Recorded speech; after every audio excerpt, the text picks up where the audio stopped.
देखिए बच्चों, हमने तो यहाँ पे नंबर 3 को सिलेक्ट कर दिया क्योंकि उसमें बेनिफिट सबसे ज़्यादा है। बट मैं आपको एक बात एडिशनल और बताना चाहता हूँ कि आईसीएआई का ये सेम क्वेश्चन है, उसमें जब सॉल्यूशन आया था तो उस सॉल्यूशन के अंदर आईसीएआई ने ये अपॉर्चुनिटी कॉस्ट की काउंटिंग सेल्स के ऊपर कर दी थी। अब यहाँ पे कहीं पे भी ऐसा नहीं लिखा था कि आपको अपॉर्चुनिटी कॉस्ट की काउंटिंग सेल्स के ऊपर करनी है।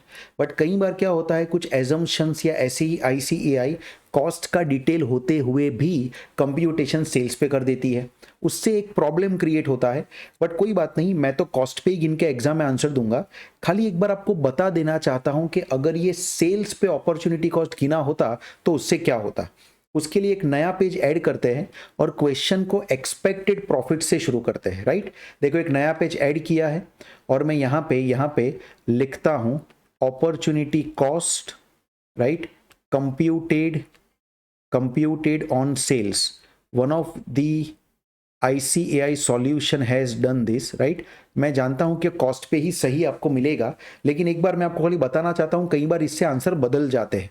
अब मैं ना एक बार वापिस वही लिखने वाला हूं, present policy, policy 1, policy 2 and policy 3, right, ये चीजें लिखूंगा। और शुरुआत कहां से करूंगा? मैं एक्सपेक्टेड प्रॉफिट से ही शुरुआत करूंगा, एक्सपेक्टेड प्रॉफिट से ही शुरुआत करूंगा। देखिए एक एक फिगर लिखते हैं। पहले था 74.8, 74.8, फिर था 77.45, 77.45, 79.90 एंड था 84.5, ये था। अब खाली मुझे इसमें से माइनस क्या करना पड़ेगा? Opportunity cost. अब देखिए एक आध की वर्किंग में दिखाता हूं कैसे होगा। अब हमें जो अपॉर्चुनिटी कॉस्ट गिनना है वो सेल्स पे गिनना है, ऐसा आईसीआई ने किया है। तो मैं यहाँ पे 200 का सेल्स लिखूंगा, डिवाइड बाई 12 इंटू 1 करूंगा और इंटू करूंगा 20%। देखिए सेल्स के ऊपर 1 मंथ का अपॉर्चुनिटी कॉस्ट आ जाएगा 200 divide by 12 into 20%। This gives me 3.33 as the opportunity cost. तो पहले में तो 3.33 लिखना पड़ेगा। in second case it is 210 divided by 12 into 1.5 into 20%। तो ये आ जाएगा 212 divide by 12 into 1.5 into 20%, that gives you 5.25 as the opportunity cost. तो यहाँ पे 5.25 होगा। थर्ड केस में अगर हम देखें, वैसे ही मैं गिनता हूं तो 220, इफ यू अंडरस्टैंड, ये हो जाएगा 220 divided by 12 into 2 months and into करना पड़ेगा 20%। तो 220 डिवाइड बाई 12 इंटू 2 इंटू 20%, ये हो जाएगा 7.33 का अपॉर्चुनिटी कॉस्ट। यहाँ पे लिखूंगा 7.33 and lastly it is going to be 250 sales divided by 12 into 3 months into 20% करना पड़ेगा। 250 divide by 12 into 3 into 20%, that gives you opportunity cost of 12.50। तो यहां पे आ जाएगा बच्चों 12.50 का अपॉर्चुनिटी कॉस्ट। अब जो फाइनली हमारा नेट बेनिफिट आता है उसका फिगर में लिखूंगा। आप समझ रहे होंगे बच्चों, जो भी यहाँ पे फर्क है काउंटिंग का, वो सिर्फ opportunity cost on variable cost and opportunity cost on sales का ही फर्क है। सो 74.8 माइनस 3.33 करूंगा, ये आ जाएगा 71.47। Then we have 77.45 minus 5.25, that gives me 72.2, 79.9 minus 7.33, this gives me 72.57। then I have 84.5 minus 12.5, that gives me 72। अब अगर आप ध्यान से देखो ना तो आपको थोड़ा सा इसमें फर्क नजर आएगा आंसर के अंदर, थोड़ा सा आपको फर्क नजर आएगा आंसर के अंदर। अब नेट बेनिफिट सबसे ज्यादा पॉलिसी 2 में आ गया है, तो मुझे इसमें पॉलिसी 2 को सिलेक्ट करना पड़ेगा। अब आप पूछेंगे सर आपने ये दोबारा गिना, कौन सा सही माने हम? ये कॉस्ट वाला जो हमें सिलेक्ट करना था वो सही माने क्योंकि उसमें सबसे हाईएस्ट आया था, क्योंकि हमने अपॉर्चुनिटी कॉस्ट जो गिना था वो वेरिएबल कॉस्ट पे गिना था, या फिर जो हमने अपॉर्चुनिटी कॉस्ट का काउंटिंग ऑन सेल्स किया वो सही माने?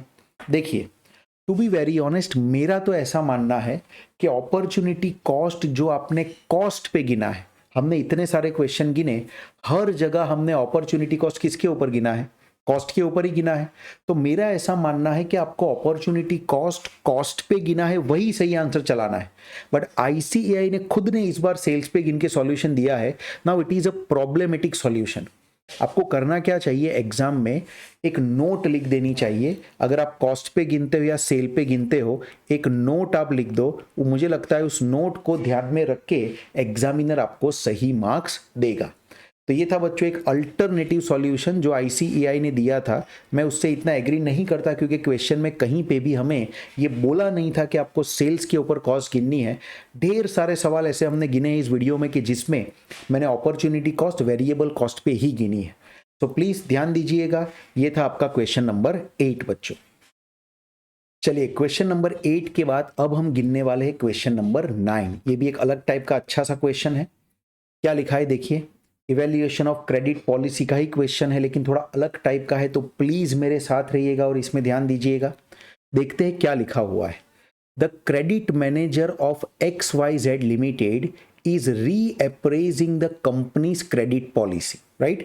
The company sells the product on the terms of net 30, मतलब कि 30 डेज का पीरियड मिलता है। Cost of goods sold is 85% of sales and fixed cost are further 5% of sales। Fix cost है वो उस कॉस्ट ऑफ गुड्स के 85% में नहीं आया है, फर्दर 5% ऑफ सेल्स हमें फिक्स कॉस्ट लेना है। प्लीज ये फर्दर वर्ड को जरा ध्यान में आप रखिएगा। XYZ classifies its customer on a scale of 1 to 4 during the past 5 years the experience was as under. देखिए क्लासिफिकेशन आपको 1 to 4 का दिया है। Default as a percentage of sales bad debt का परसेंटेज है एंड आपको एवरेज कलेक्शन पीरियड दिया है। देखो 30 डेज का कलेक्शन पीरियड कहते हैं लेकिन लोगों को कलेक्शन पीरियड कितना ज्यादा दे रहे हैं। तो मुझे लगता है 30 डेज खाली ऑन पेपर ही है, बाकी प्रैक्टिकल लाइफ में सच में तो बहुत सारे दिन का यहाँ पे कलेक्शन पीरियड दिया गया है। The average rate of interest is 15%। This is my opportunity cost. What conclusion do you draw about the company's credit policy? What other factors should be taken into account before changing the present policy? Discuss. थोड़ा open type का सवाल है ये। इसके अंदर हमें अलग अलग कस्टमर में कितना सेल्स किया उसका कोई अमाउंट प्रोवाइड नहीं किया है। तो मुझे यहाँ पे कुछ मान के चलना पड़ेगा। मैं चाहूँ तो हर एक का 100 रुपीज सेल भी मान सकता हूँ, मैं चाहूँ तो हर एक का 1000 रुपीज सेल्स भी मान सकता हूँ। अभी मैं 100 रुपीज का सेल्स मान के चलूँगा। करना हमें वही है जो हम हमेशा करते आए हैं। पर्टिकुलर्स लिखेंगे एंड 4 कैटेगरी का सेल्स है तो चारों 4 कैटेगरी को लिखेंगे। अब सबसे पहले शुरुआत करते हैं सेल्स लिखने से। मैं सेल्स सभी के अंदर प्रिज्यूम कर लेता हूं, कुछ नहीं दिया तो 100 के ऊपर। क्या इससे वो परसेंट वाली काउंटिंग भी सही बैठेगी, राइट? अब इसमें से मुझे माइनस क्या करना पड़ेगा, वेरिएबल कॉस्ट। वेरिएबल कॉस्ट हमारा 85% था, यानी हर जगह 85 रुपीज का कॉस्ट आएगा। ये कॉस्ट माइनस करने के बाद नेक्स्ट माइनस करना पड़ेगा फिक्स्ड कॉस्ट। देखिए वेरिएबल कॉस्ट 85% था, right? Cost of goods sold को मैं वेरिएबल कॉस्ट मान लेता हूं क्योंकि फिक्स्ड कॉस्ट 5% हमें फर्दर दिया था। देखो वैसे तो लॉजिक ये कहता है कि cost of goods sold word के अंदर, cost of goods sold word के अंदर वेरिएबल एंड फिक्स्ड कॉस्ट दोनों ही आ जाना चाहिए, ये लॉजिक कहता है। लेकिन ये फर्दर 5% दिया है तो मेरे पास और कोई रास्ता नहीं है। मुझे ऐसा मानना पड़ेगा कि वेरिएबल कॉस्ट 85% है और फिक्स्ड कॉस्ट उसके ऊपर 5% लगाया गया है। फिक्स्ड कॉस्ट उसके ऊपर 5% लगाया गया है। तो मेरे बच्चों ध्यान से देखिएगा, ये आ जाता है फिक्स्ड कॉस्ट फर्दर 5 रुपीज का हर जगह पे। तो अब मैं जो अपना तरीका है वैसे टोटल कॉस्ट लेके आऊंगा ना, जिससे अपॉर्चुनिटी कॉस्ट गिनने में हमें थोड़ा आराम, इसमें हम आराम से फिगर को ले ले। तो हर जगह पे आप देखेंगे तो 90 का ही मुझे कॉस्ट लेना पड़ेगा, लेकिन सबका क्रेडिट पीरियड अलग अलग है, राइट? चलिए इसमें से हमें और एक चीज माइनस करनी पड़ेगी, bad debt. Bad debt minus करनी पड़ेगी। तो पहले में अगर आप बैड डेट का फिगर देखेंगे तो 0 आएगा, दूसरे में 2% है तो 200 लेने का यही फायदा है कि परसेंटेज को आप फटाफट हैंडल कर सकते हो। तो ये बैड डेट माइनस करोगे, इससे जो आपको मिलेगा मेरे प्यारो वो मिलेगा एक्सपेक्टेड प्रॉफिट। इससे जो आपको मिलेगा वो मिलेगा एक्सपेक्टेड प्रॉफिट का फिगर। चलिए फटाफट माइनस करता हूं। So it's 100 minus 85 minus 5 and minus bad debt है ही नहीं तो यहाँ पे 10 आएगा। आई एम श्योर आप समझ रहे हैं। मैं सेल्स में से टोटल कॉस्ट को माइनस करूंगा एंड बैड डेट को माइनस करूंगा। So it is A minus B minus C करके मुझे आंसर मिल रहा है।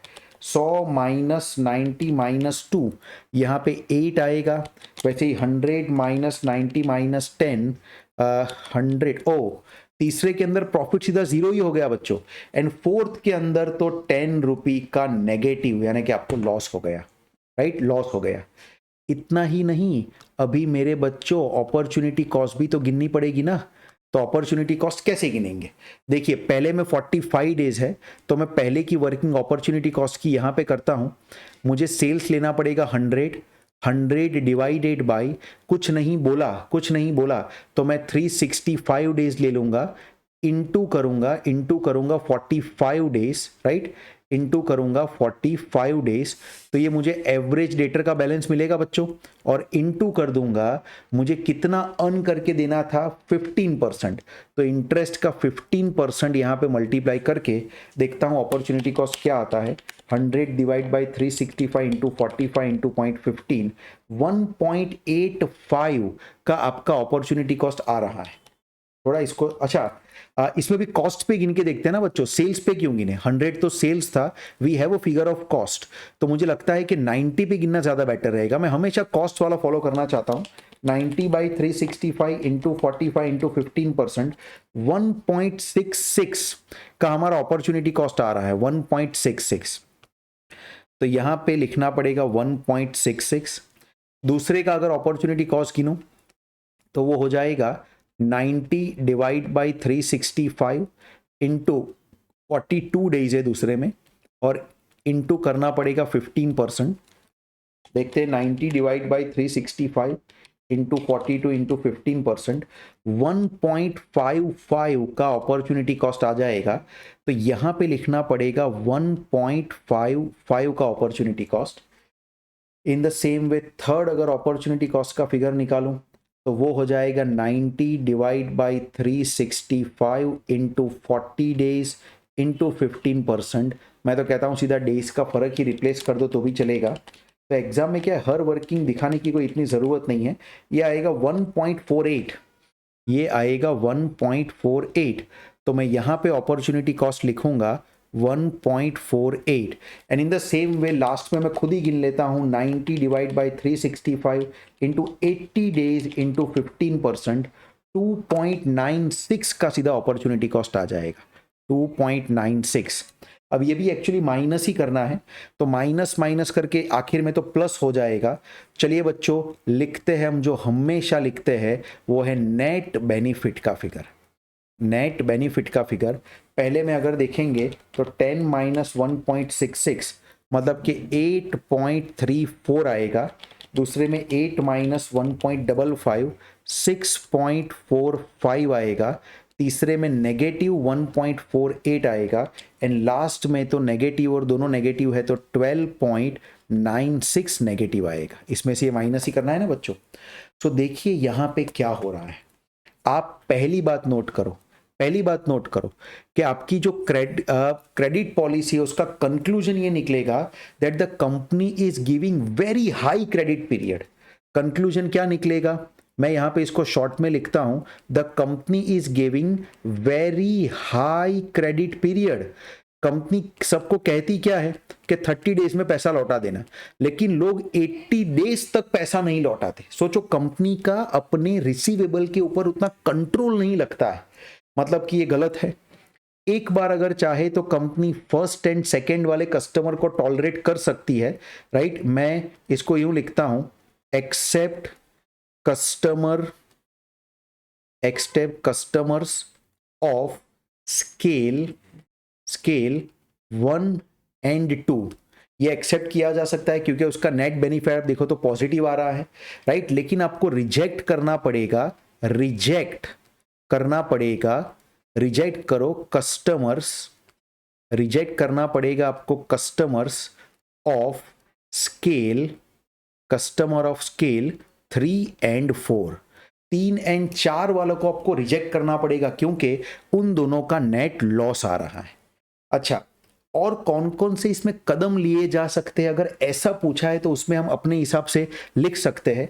सबसे पहला तो मैं ये लिखूंगा कि कस्टमर 3 and 4 से कांटेक्ट करके या तो उनका क्रेडिट पीरियड कम करवाओ या तो फिर उनकी बेड डेट कम करवाओ। If you see major figure of bad debt we are incurring here, अगर आप परसेंटेज देखोगे ना तो बेड डेट का 10 to 20% है। This is a big figure of bad debt. You may contact those customer and ask them to reduce the bad debt. अगर bad debt reduce हुआ तो हो सकता है कि वो भी नेट बेनिफिट में आ जाए। तो दो चीजें कर सकते हैं, या तो उनको कहिए क्रेडिट पीरियड कम करो, और मेरा तो ये कहना है एक तीर से दो शिकार हो जाएगा। अगर आप उनको क्रेडिट पीरियड कम करने के लिए कहोगे तो वो पैसे जल्दी देंगे, और अगर वो पैसे जल्दी देंगे तो ऑटोमेटिक मुझे लगता है कि आपका बेड डेट कम हो जाएगा। अगर दूसरे पॉइंट देखें तो हम ये डेटर्स का पास्ट परफॉर्मेंस देख के उनको गुड्स दे, हम ड्यू डिलीजेंस प्रोसेस करें, हम उसकी क्रेडिट वर्दीनेस देखें, उनके बैंक स्टेटमेंट मांगे, उनके और कोई जो साथी ट्रेडर्स है उसके पास जाके पर्सनल विजिट करके इनका रिव्यू ले। ये सब चीजें हम अदर फैक्टर्स के अंदर कर सकते हैं। तो ये था बच्चों आपका question number 9। I am sure आपको बहुत ही अच्छे तरीके से क्वेश्चन नंबर 9 समझ में आया होगा।